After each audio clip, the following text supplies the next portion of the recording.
Baghdad के एक दरवेश आलिम थे, तो वो जब भी नमाज पढ़ाते ना तो किसी ताजर की दो बीवियों के बारे में दुआ मांगते। नमाज पढ़ाते तो कहते अल्लाह उस ताजर की दो बीवियों को अपनी खास रहमतें अता फरमा। एक दिन लोग उनके गिर्द इकट्ठे हो गए, कहने लगे बाबा जी बताएं तो सही वो बीवियां कौन थी जिनके लिए आप दुआ मांगते। तो फरमाने लगे मेरे शहर का एक ताजर था, बहुत बड़ा ताजर था, मालदार था पर बे औलाद था।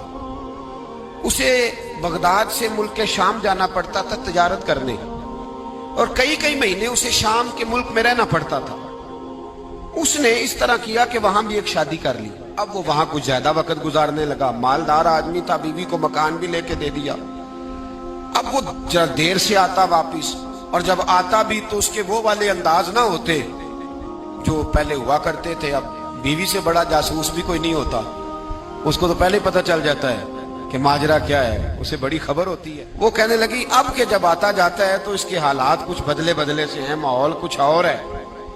उसने एक बूढ़ा आदमी जो उसका अजीज भी था और समझदार भी था उसको तैयार किया। कहने लगी अब के जब मुल्क के शाम जाए ना तो इसका पीछा करना और खबर करना कि कहाँ रहता है, कहाँ जाता है, क्या करता है।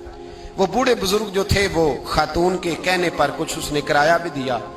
वो उस ताजर के पीछे गए और वापस आके खबर दी। कहने लगे कि तो 2-3 साल बीत गए, इसने वहां भी शादी की हुई है, तुझे बताया ही नहीं। बीबी बड़ी समझदार थी, हौसला मंद, जीरत, उसने शोर नहीं मचाया।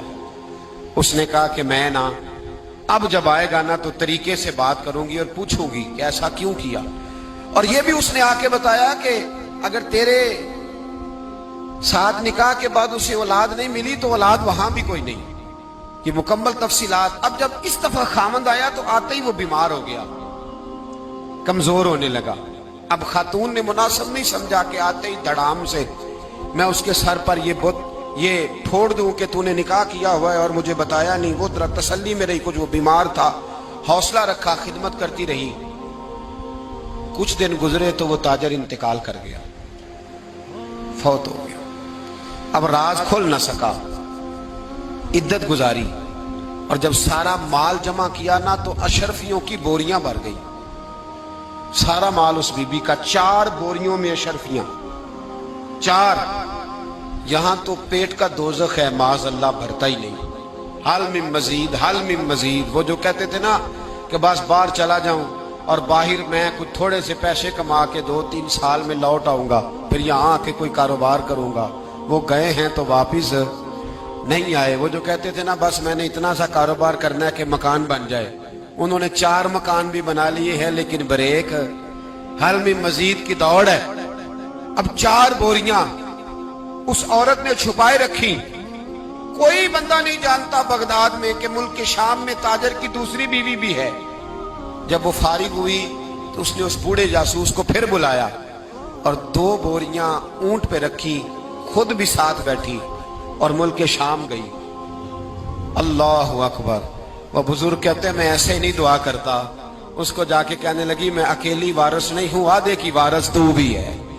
मैं अकेली वारिस नहीं, ये तकसीम विरासत है, आधी की वारिस तू भी है। तो रख अपने पैसे, मुझे पता है उसने निकाह किया था पर मुझे बताया नहीं था, तो रख अपने पैसे, मैं तुझे दे रही हूं, आधे तेरे हैं आधे मेरे हैं। उसने नजर उठाई तो रो पड़ी, कहने लगी नहीं अब ये सारे तेरे ही हैं। अगर तू अल्लाह से डरती है तो मैं भी रब से डरती हूँ। अगर तू मुस्तफा करीम का कलमा पढ़ती है तो मैं भी उसी नबी की मानने वाली हूँ। कहा बात क्या है, मेरा क्यों है सारा।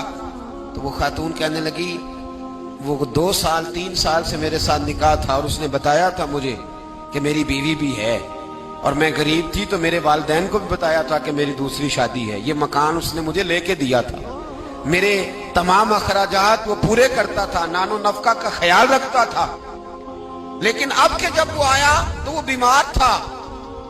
उसने मुझे बताया कि मुझे तबीब ने बताया है कि मैं शदीद बीमार हूं, शायद बच ना सकूं। तो कहने लगी वो मुझे कई लाख रुपए भी दे गया और जाते दफा मुझे तलाक भी दे गया, फारिग कर गया। कहने लगा तू जहां चाहे मेरे बाद निकाह कर सकती है।